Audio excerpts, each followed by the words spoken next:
안녕하세요.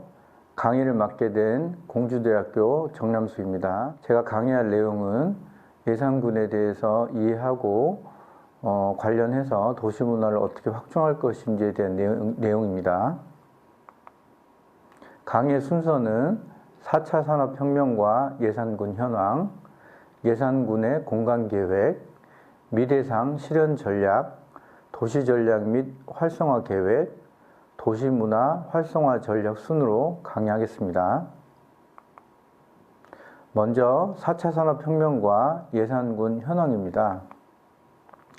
4차 산업혁명은 기술이 발달해서 산업구조가 변화할 것이라고 예측되는 내용들입니다. 어떤 기술들이냐면 생산기술, 설계와 공학기술, 제어와 관리기술, 계측과 분석기술, 운영자, 지용기술 등입니다. 이러한 기술들의 로봇 기술과 그리고 가상현실 그리고 빅데이터를 기반으로 한 분석기술 등이 발달할 것으로 예상되고 있습니다.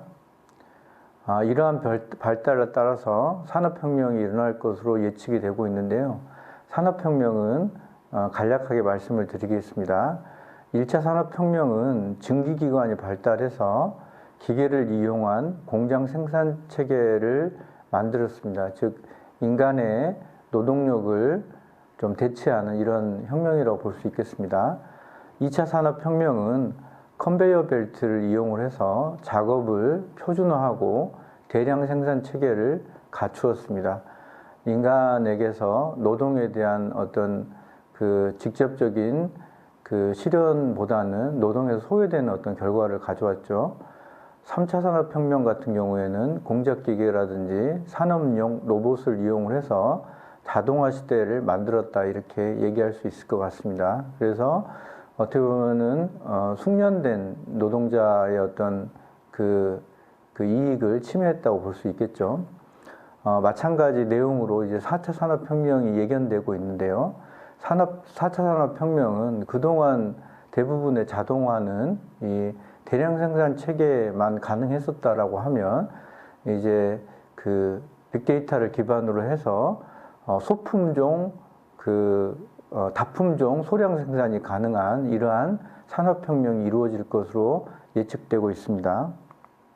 그러면 이 산업혁명에 따라서 우리가 살고 있는 사회는 어떻게 바뀔 것이냐에 대한 내용입니다. 대부분 이제 어떤 사람들은 이 산업혁명으로 인해서 우리가 일자리가 없어지고 굉장히 살기가 어려워질 거다라고 예측되고 있지만 실제 기술 개발을 주도하고 있는 사람들은 이제 그런 예상과 반대되는 예상을 하고 있습니다. 왜냐하면은 우리 사회가 사람들을 보다 살기 좋은 사회로 만들기 위해서 사회가 발전하고 있는 것이지 사람들이 살기 힘든 사회를 목적으로 하지는 않기 때문입니다.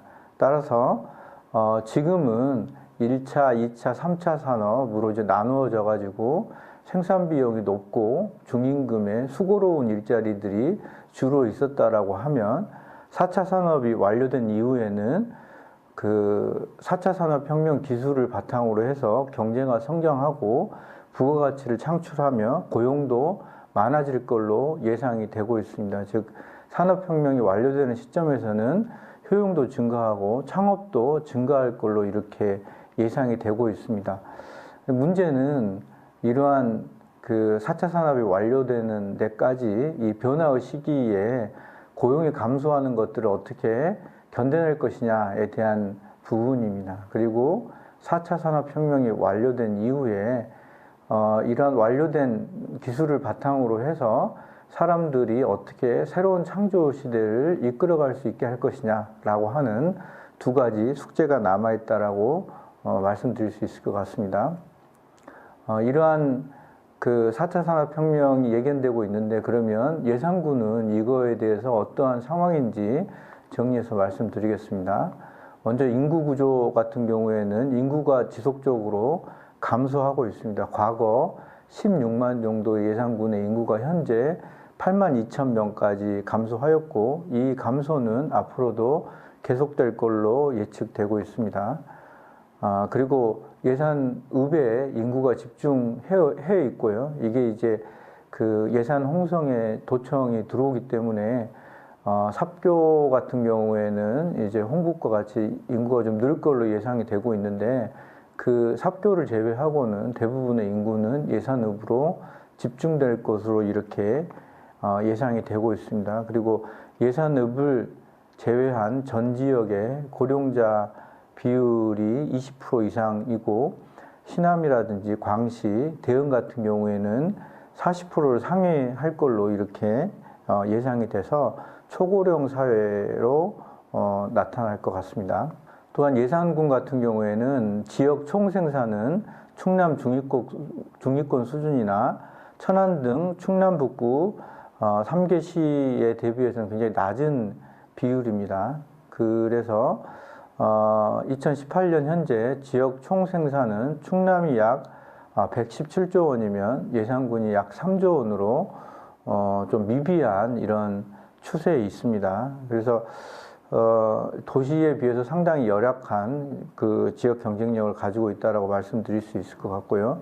재정 자립도도 2018년 기준으로 14.3% 정도에 놓여 있습니다. 즉 재정 자립도가 낮다는 것은 국비라든지 외부에 대한 어떤 그 지원에 이제 이 대부분의 정책이 의존한다고 볼 수 있을 것 같습니다. 그러니까 예산군이 정책 수행을 잘해서 많은 사업을 유치했다라고 볼 수도 또 있는 부분도 있습니다.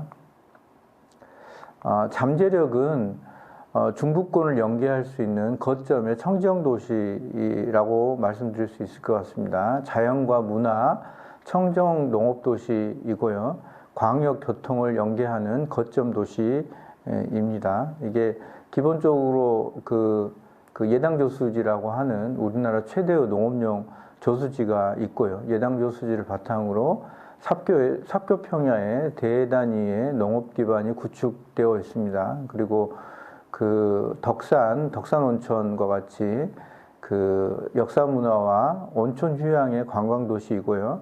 농업 생산과 연계 산업, 관광 문화를 이어서 6차 산업을 할 수 있는 기반을 보유했다라고 말씀드릴 수 있을 것 같습니다. 그리고 과거에도 예산군 같은 경우에는 그 교통의 요충지였습니다. 당진이라든지 서산, 태안을 가기 위해서 신례원을 꼭 그 역을 거쳤어야 되는 부분이고요.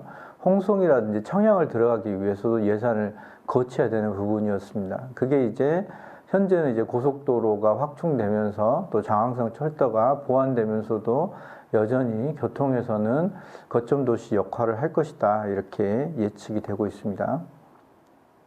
보시는 그림이 이제 삽교 평야에 대한 부분이고요. 그리고 고속도로와 고속도로망이 확충되는 내용을 보여드렸습니다. 충남 서부권 핵심의 혁신도시입니다. 예산과 홍성은 그 도청 소재지로 지정이 된 이후에 꾸준히 발전해서 지금은 25,000 정도 인구를 획득하였고요. 2020년 10월에 내포 신도시는 충남의 혁신도시로 지정이 되었습니다. 그래서 혁신도시 지정을 통해서 내포 신도시는 충청남도 서부 및 내륙권의 글로벌 혁신 클러스터로 육성될 예정이 있습니다. 다음으로 특화산업 기반 육성입니다.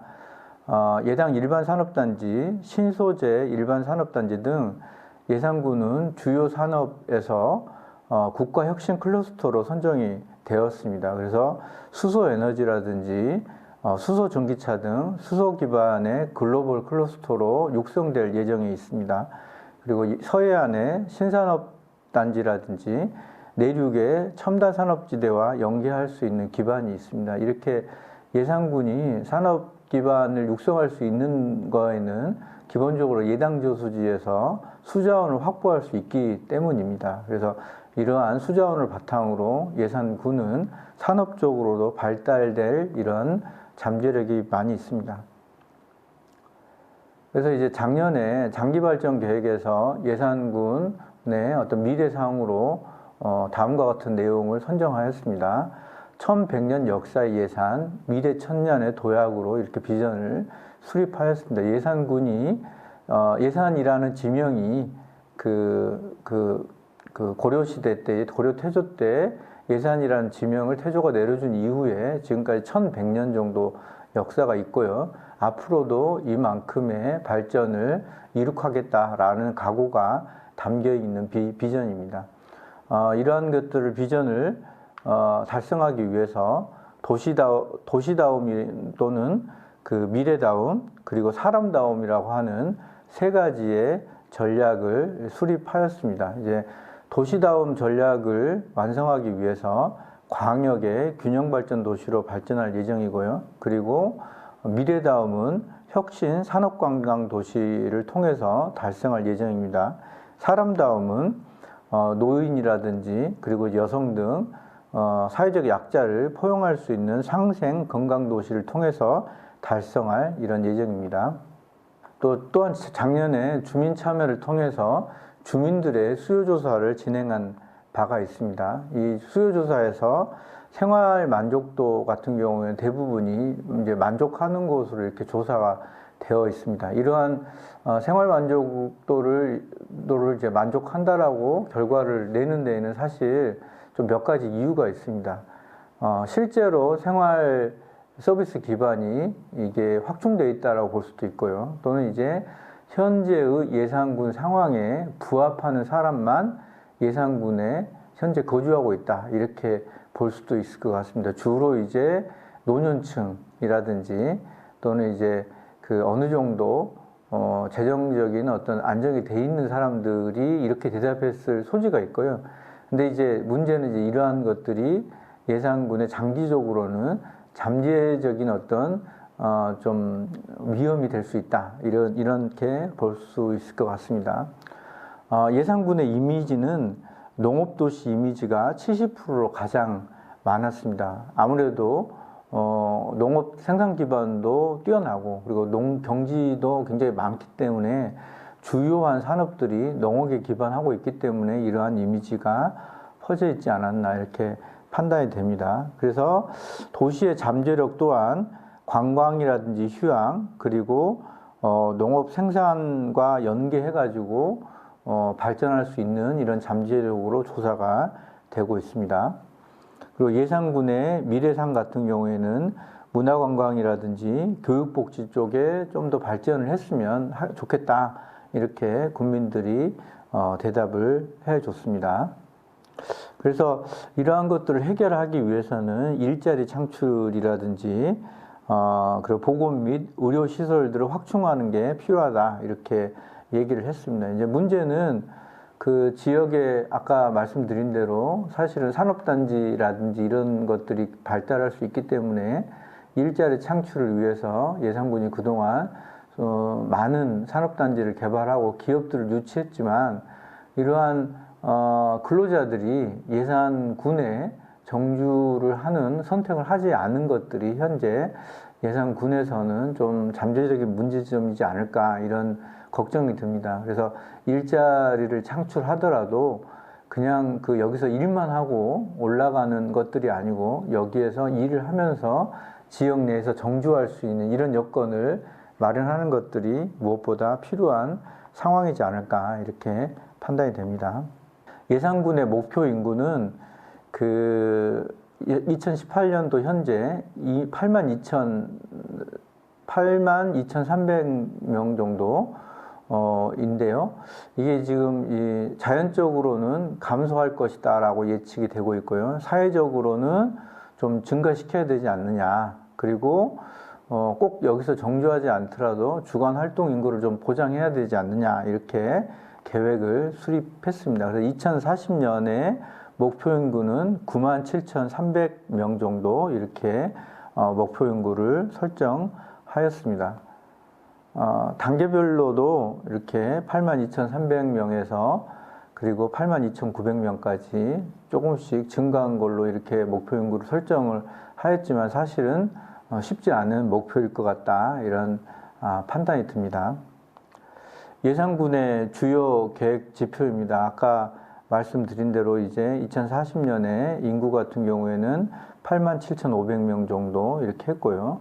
주택 같은 경우에는 현재보다 36,984호 정도 있는데 이거를 이제 43,000가구까지 좀 늘리겠다. 이게 이제 주로 주택이 만들어질 때가 이제 지금 아까 말씀드린 대로 내포 신도시의 삽교 쪽에 이제 그 아파트 쪽에 주택들이 많이 보급될 걸로 이렇게 목표를 잡고 있습니다. 그리고 상하수도 보급 같은 경우에도 충분히 확충해서 지역의 환경을 유지하고 보존한다라는 목표에 좀 맞춰야 되지 않느냐 이런 생각을 가지고 있습니다. 그리고 교육이라든지 그 의료 같은 경우에는 교육 같은 경우에는 아무래도 인구가 줄고 또한 그 출산이라든지 이런 것들도 조화되기 때문에 교육시설 자체를 공격적으로 늘리지 못하지만은 지역적으로 좀 균형 있게 무엇인가 접근할 수 있는 교육시설이 있어야 되지 않느냐라고 하는 부분이고요.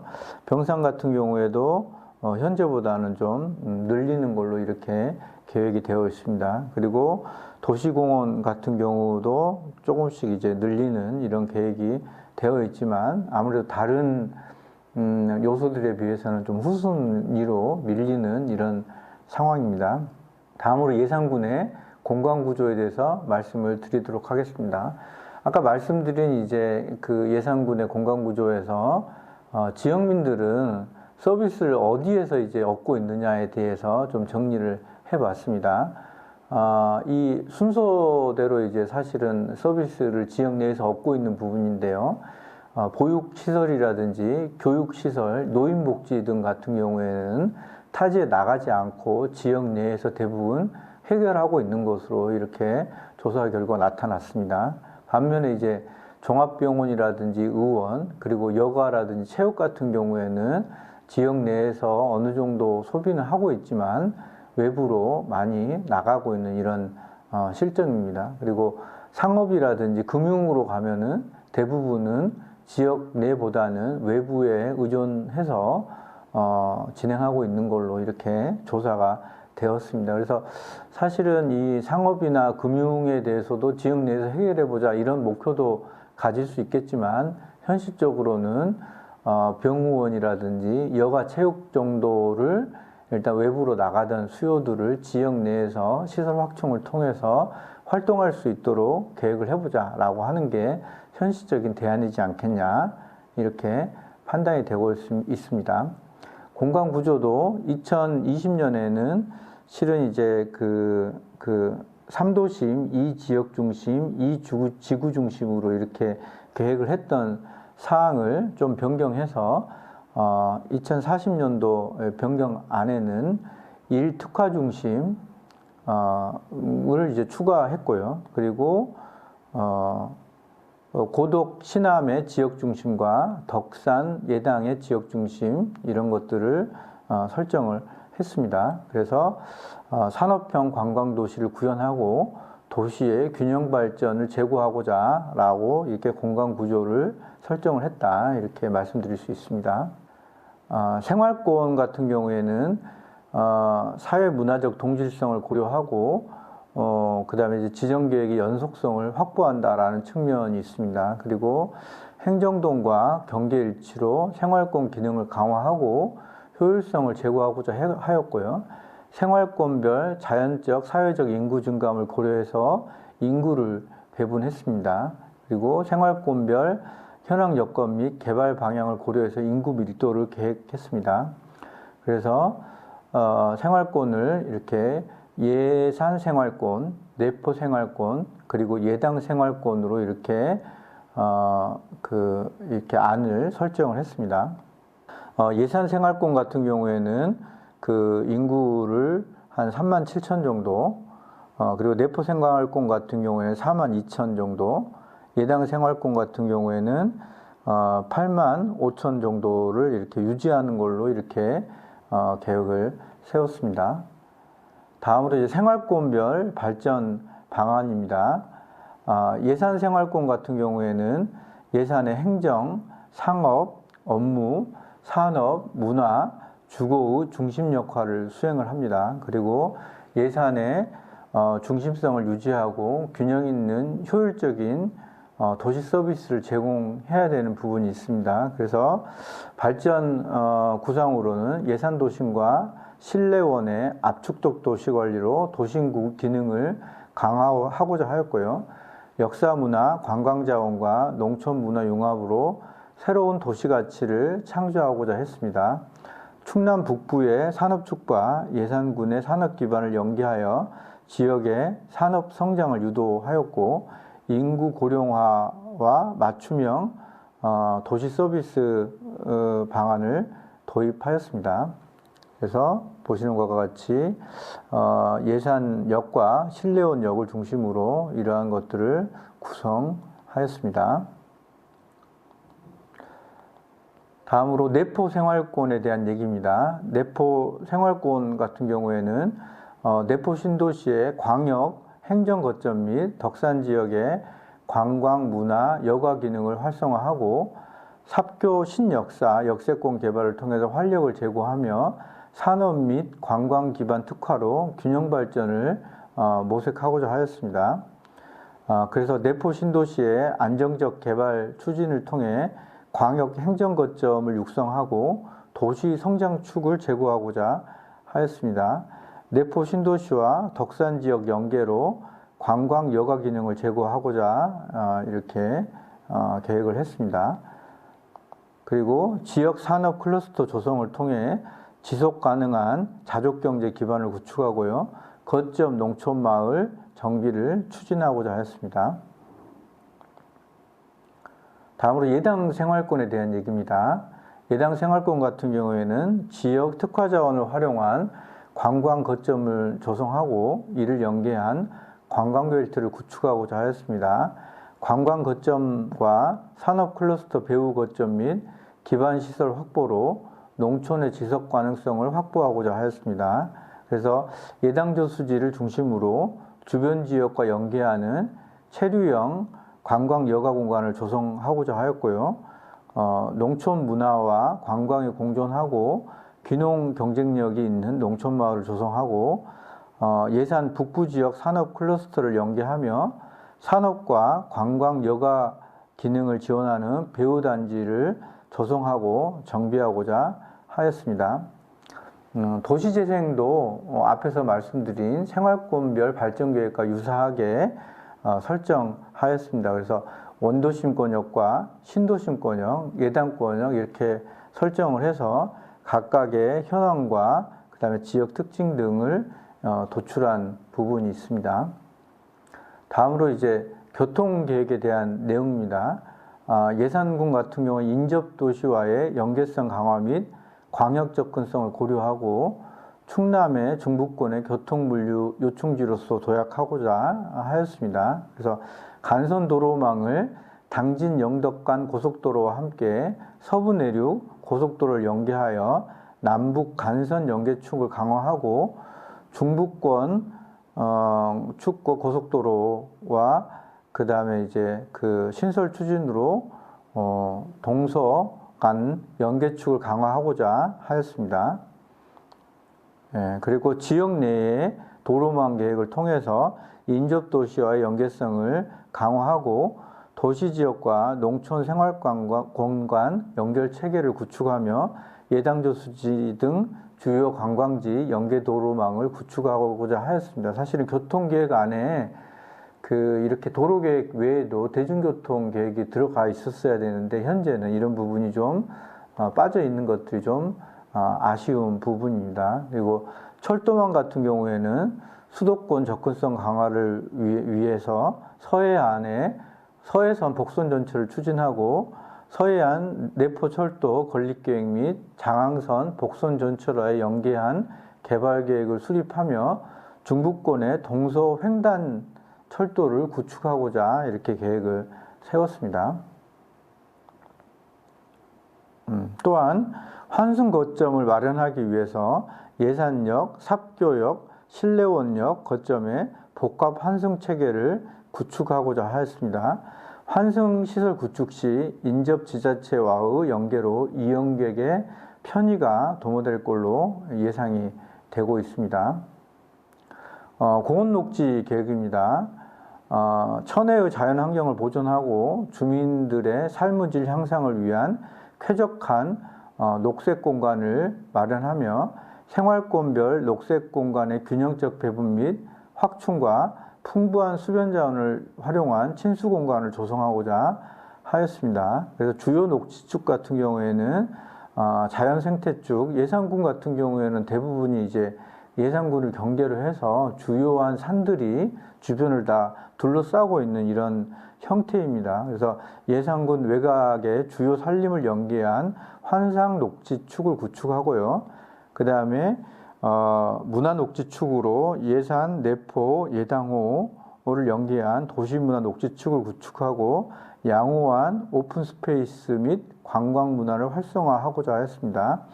친수 녹지축으로는 예산군 남북을 흐르는 삽교천과 무안천을 활용한 수변 친수 공간을 만들고자 계획하였습니다. 예산군의 미래상을 실현하는 전략입니다. 예산군의 미래상을 실현하기 위해서 잘 사는 충남의 거점 광역균형발전 도시를 설정을 하였습니다. 그래서 광역 행정기능 거점 도시로서 충남도청 광역행정기능 등의 중심도시 기능을 수행하고요.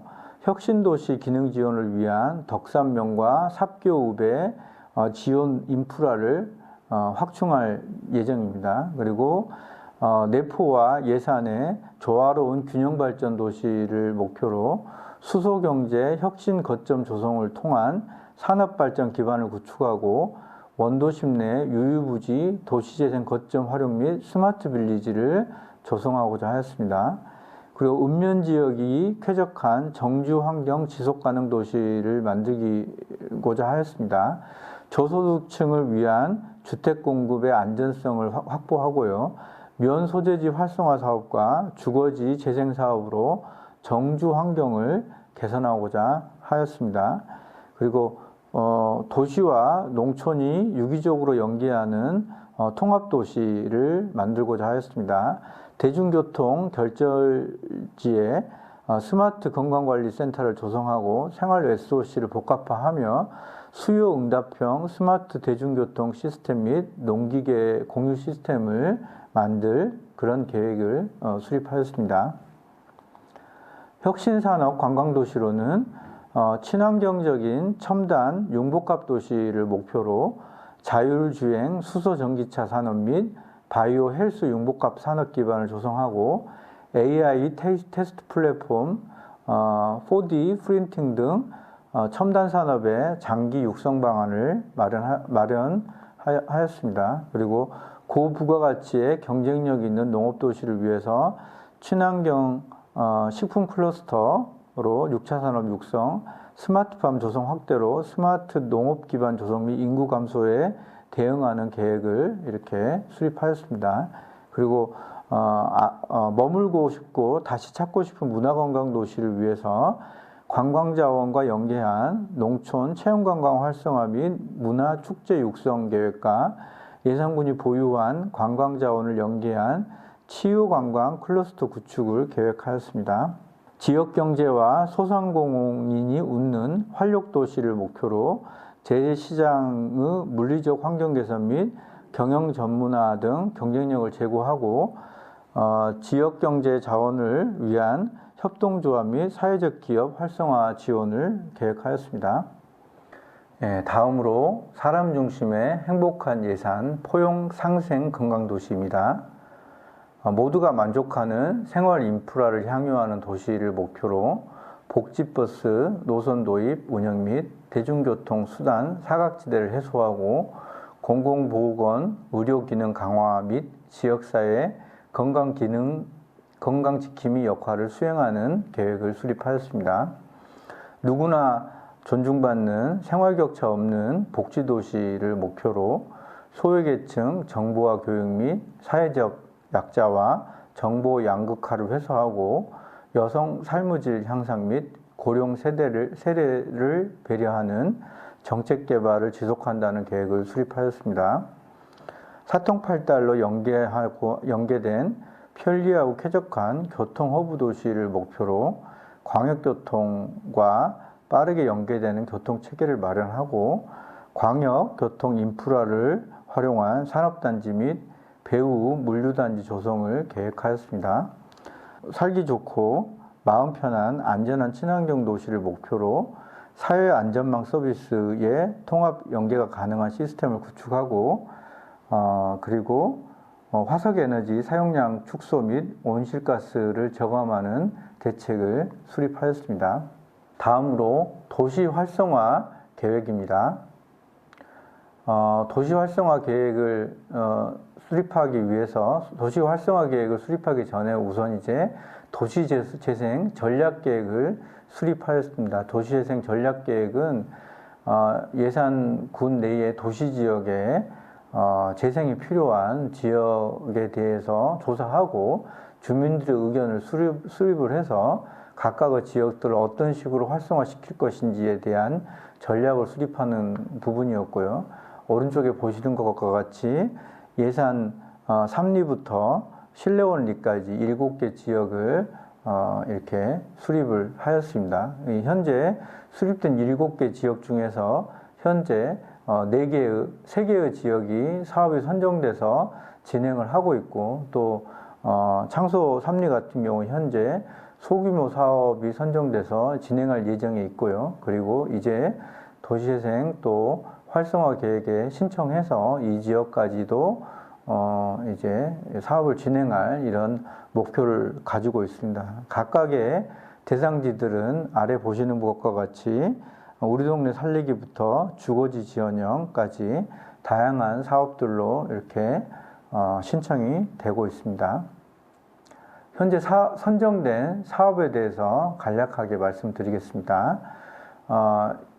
주교 1위, 그러니까 예산역에서 바라봤을 때 내리면 오른쪽에 함께 이어지는 HO 공동체 배다리 마을이라는 비전으로 우리 동네 살리기 사업이 선정돼서 현재 진행되고 있습니다. 이 배다리 마을 같은 경우에는 이제 그 게스트하우스, 그래서 예산읍에는 현재 게스트하우스가 운영되는 게 없기 때문에 예산역 근처에 게스트하우스를 만들어서 지역을 방문하는 사람들이 머물 수 있는 숙소를 만들고자 했고요. 그리고 이제 그 이음 창작소, 예전에 농협 창고로 쓰였고, 어떻게 보면 이제 수탈의 상징이라고 부를 수 있는데, 현재는 그냥 단순하게 창고로 쓰이던 것들을 리모델링해서 세대를 이어주는 이음 창작소로 현재 리모델링을 진행 중에 있습니다. 그리고 생명발전소, 그래서 그 주교 1위 같은 경우는 굉장히 인구가 많음에도 불구하고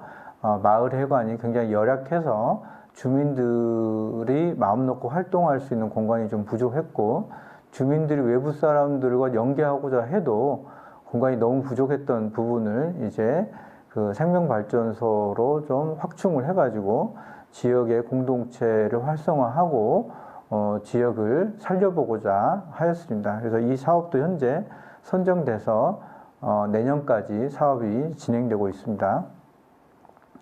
다음으로 이제 그 사직동입니다. 사직동은 이제 그 일생을 행복하게 동행하는 예산이라는 비전으로 해서 사업이 선정되었습니다. 그래서 이 지역 같은 경우에는 LH에서 행복한 주택이 선정돼서 어떻게 보면 공공임대주택이 150세대 정도가 들어와서 지금 분양이 다 돼서 지금 이제 올해 말까지 입주를 하고 있는 상황입니다. 그리고 위쪽에 보시는 부분이 이제 예전에 이제 보건소를 리모델링해서 신활력 창작소로 리모델링을 해서 지역에 여러 가지 교육 수요를 여기에서 받을 예정에 있습니다. 그래서 지역 인근의 어떤 주거지를 지원하는 사업과 그리고 교육이라든지 창업을 지원하는 사업들과 연계해가지고 지역의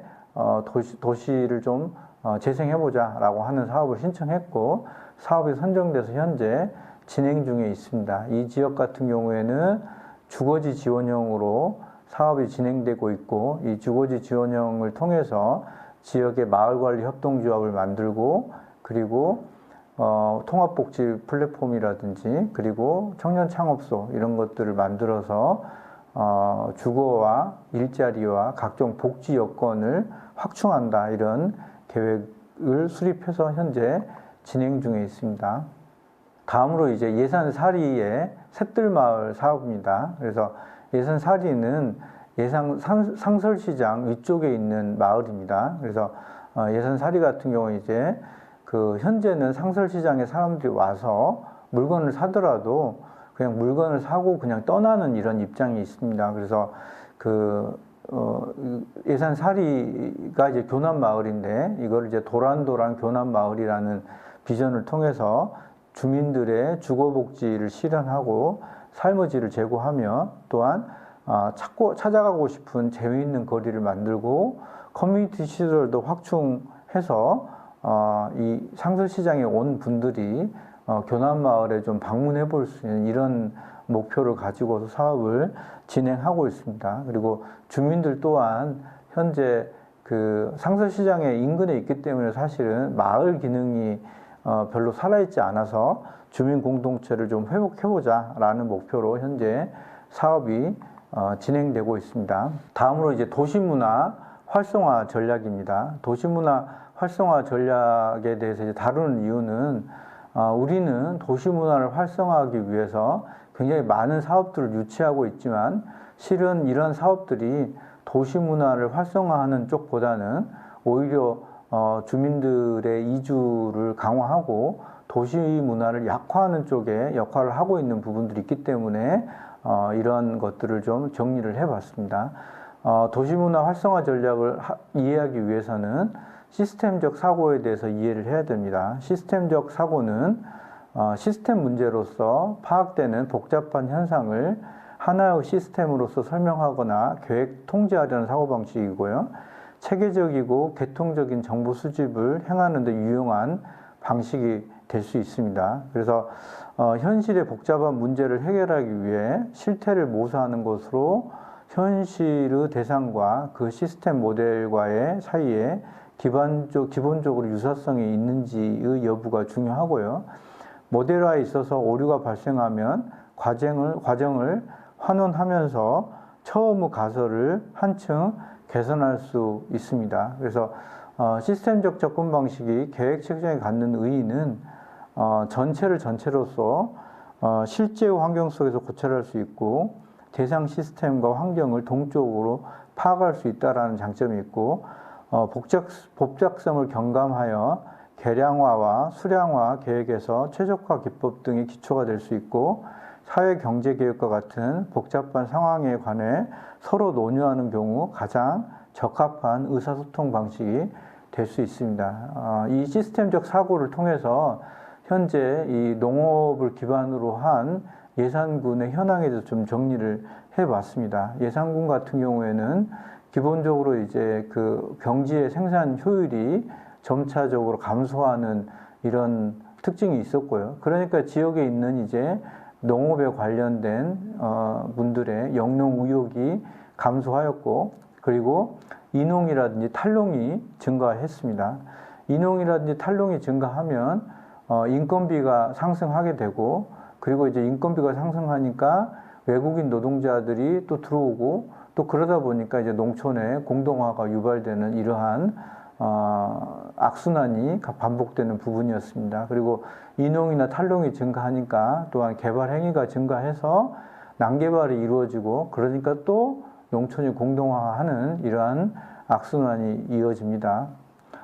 그래서 이제 이런 부분을 인농이나 탈농이 증가하는 것들을 이제 사회적 일자리 창출, 즉 거버넌스라든지 복지, 교육이라든지 환경, 문화에 관련된 사회적 일자리를 창출해서 이러한 일자리에 대한 부분들을 좀 보완을 하면 아무래도 지역 내에 농업소득의 이 감소 부분을 좀 보완할 수 있는 부분이 있고요. 그리고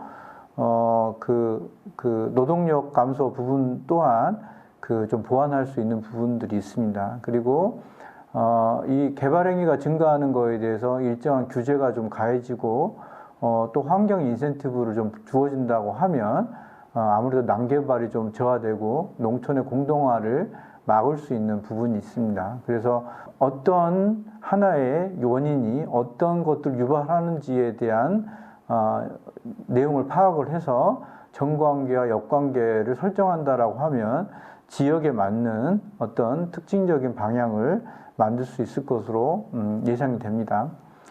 이러한 그 농업에 관련된 내용 정책을 이제 도시문화 쪽에 좀 연결해서 좀 진행을 해 보도록 하겠습니다. 풍요로운 삶을 살기 위해서는 건강한 육체와 건전한 정신, 적절한 노동이 이루어져야 합니다. 이러한 것들이 확보된다라고 하면 건강한 육체를 통해서 사회적 관계를 확보하고 건전한 정신을 통해서 문화를 향유하며 적절한 노동을 통해서 경제 활동을 영위할 수 있습니다.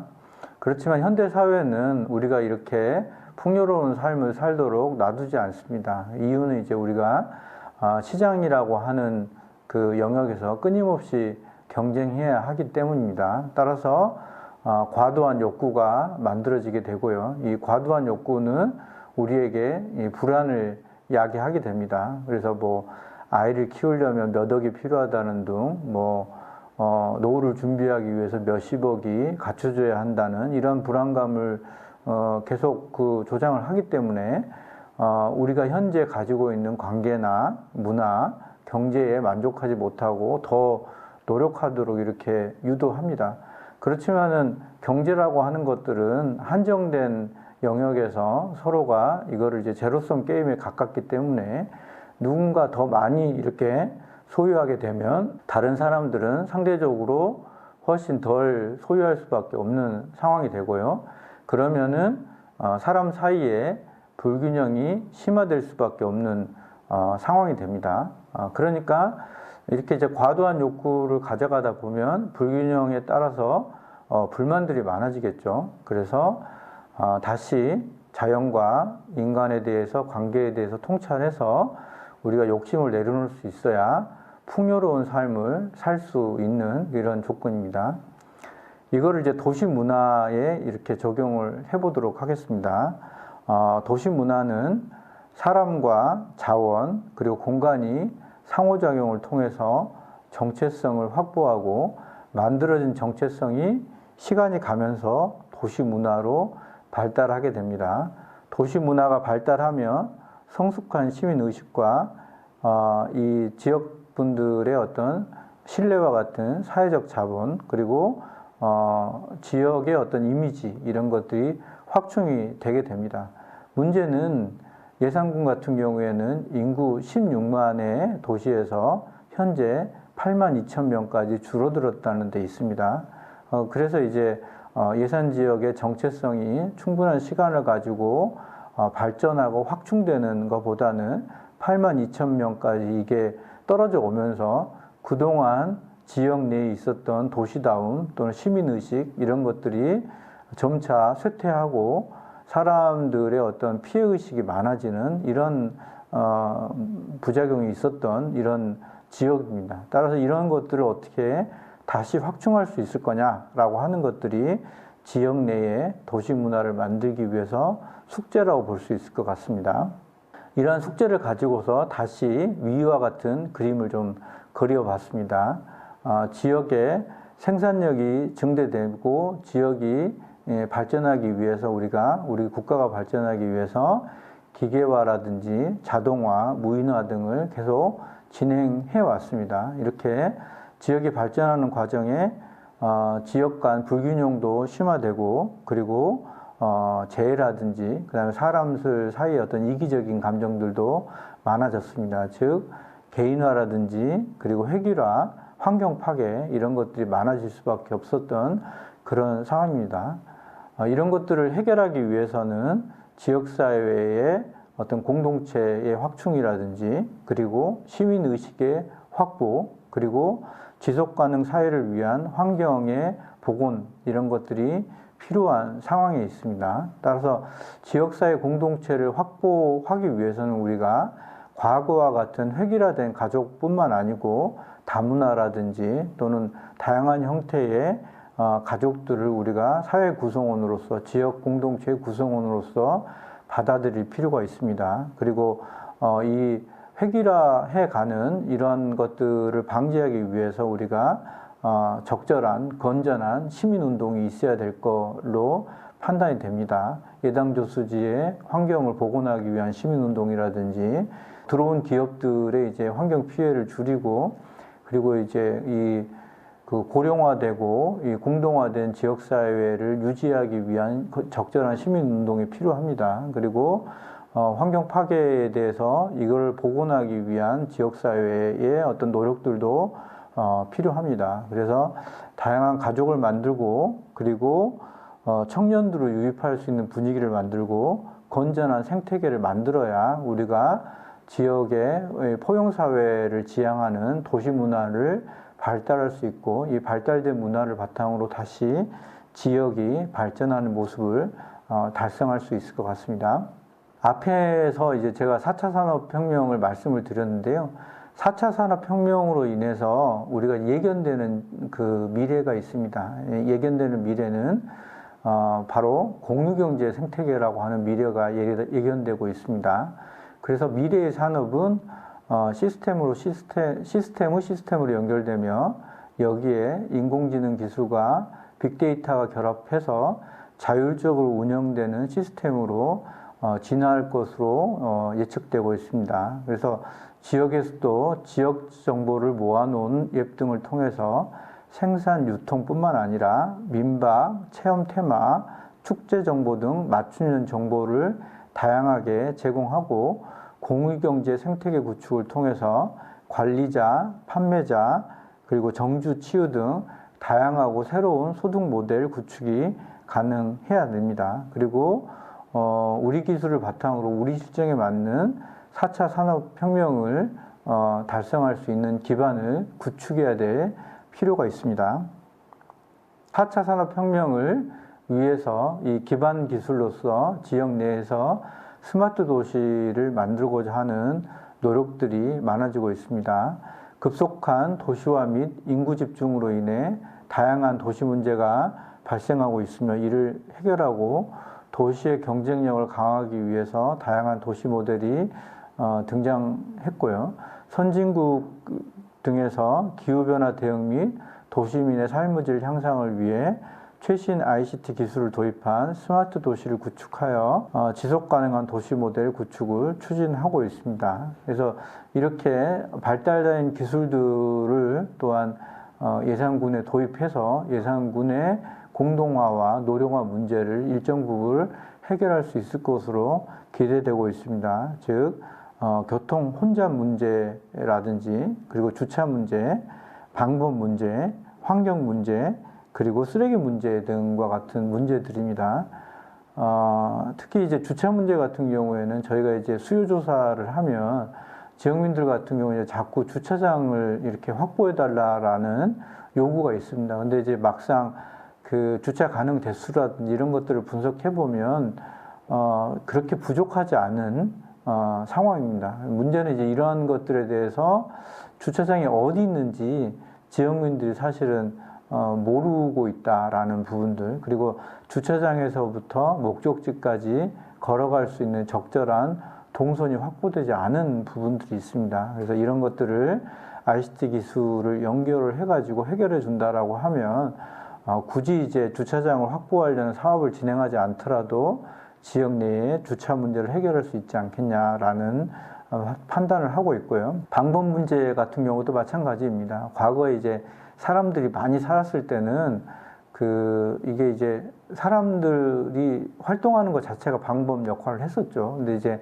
사람들이 그렇게 많이 살지 않기 때문에 적절한 이제 그 기술을 활용해서 적절한 방법 시스템을 구축해야 될 필요가 있다. 이렇게 부를 수 있을 것 같습니다. 도시문화라고 하는 키워드로 제가 이제 키워드 분석을 1년간 지역 내에 있었던 신문과 SNS를 통해서 진행을 해봤습니다. 진행을 해봤더니 예산군 같은 경우에는 키워드로서 한 3번째 정도 이렇게 나왔으니까 그렇게 도시 문화로서는 이게 많이 낙후돼 있다라고 봐지지 않습니다. 예산군은 충남의 관광 도시로서 이렇게 많이 그 노출이 되고 있었다라고 말씀드릴 수 있을 것 같습니다. 그러면 이제 그 현재 이제 도시 문화를 가지고서 4차 산업혁명에 대비하기 위해서 우리가 어떻게 문화공유 생태계를 만들 것이냐라고 하는 문제에 대해서 말씀을 드리도록 하겠습니다. 어쨌든 그 문화가 활성화되면 문화를 향유하는 것들도 많아지고 향유하는 문화에 대해서 창작 활동도 많아지고 창작 활동이 많아지면 작품이 증가하니까 다시 문화가 활성화되는 이러한 흐름 속에 있습니다. 그렇지만 이제 문화가 활성화되는 과정에서 이제 문명 격차가 많아집니다. 즉 이제 사람이 어느 정도 그 우리가 영원히 살지 않기 때문에 항상 사람들은 태어나면 교육을 받고 교육을 받으면 또한 이제 그 문화에 포함돼 가지고 진행을 하지만 지역 내에 다양한 그 주체들이 이 사회적 주체들이 많아지다 보면은 문화적인 격차가 심화될 수밖에 없는 상황입니다. 그럼 이런 것들이 이제 불균형으로 나타나고 불균형은 다시 창작의 의욕을 꺾는 이런 어떤 부작용이 있습니다. 그래서 이제 그 과거와 같이 그 지역민들에게 그냥 그 알아서 이제 문화를 배우고 문화를 향유하라 이런 것보다는 지역이 적절하게 도시 문화를 습득하고 도시 문화를 이제 공유하며 창작 활동에 참여할 수 있는 이런 문화 공유 생태계를 구축할 필요가 있습니다. 그렇지만 현재 이제 나와 있는 사업 대부분은 이 도시 문화를 향유하기에는 조금 부족한 부분이 있다라고 판단이 됩니다. 이 오른쪽 그림과 같이 도시 문화는 생산 그리고 이제 체험, 소비, 유통의 이 네 가지 축이 다 있어야 되지만 현재 지역 내에는 생산을 위한 거점 시설들은 일부 만들어지고 있는 것들이 있지만 체험이나 유통, 소비에 대한 구조는 상당히 부족한 실정에 있다. 이렇게 분석이 되었습니다.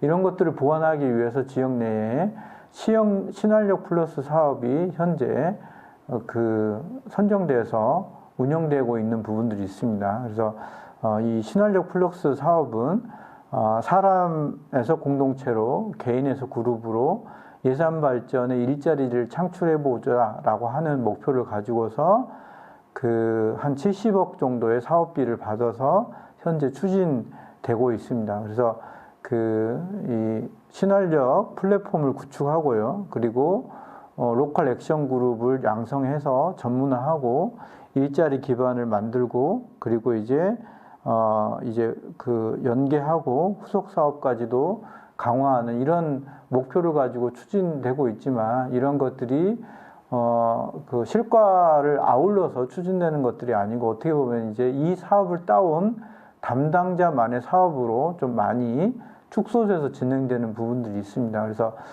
이런 신활력 플러스 사업 같은 경우는 앞에서 말씀드린 대로 지역 내에 쪼개져 있는 주체들을 좀 연결시키는 사업이기 때문에 우리가 관심을 가지고서 이런 사업에 같이 연계할 필요가 있는 부분이 있습니다. 이렇게 이제 도시 문화가 만들어진다라고 하면은 이게 이제 그 직업 생태계 또한 이러한 문화적인 흐름 안에서 같이 만들어질 수 있는 걸로 판단이 됩니다. 우리가 이제 그 일반적으로 직업 자체는 자본이 확충되고 소득이 늘어나야지만이 만들어질 수 있다라고 생각하고 있지만 기본적으로 자본이 성장하는 단계 그리고 성장한 자본이 투자 범위를 확대하는 단계는 국가보다는 기업이 주도로 해서 달성할 수 있는 내용들입니다. 그래서 국가가 이런 부분에 직접적으로 참여하기보다는 세 번째 스테이지, 즉 환경적 가치를 증대하는 부분이라든지 그 다음에 이제 지역의 환경자원을 바탕으로 지역사회 공동체가 확대되는 네 번째 스테이지 이런 것들을 발전시키는 단계에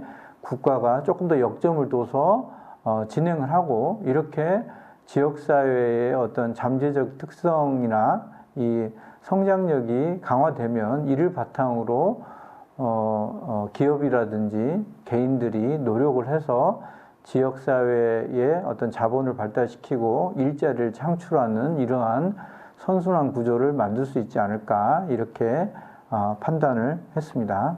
경청해 주셔서 감사합니다.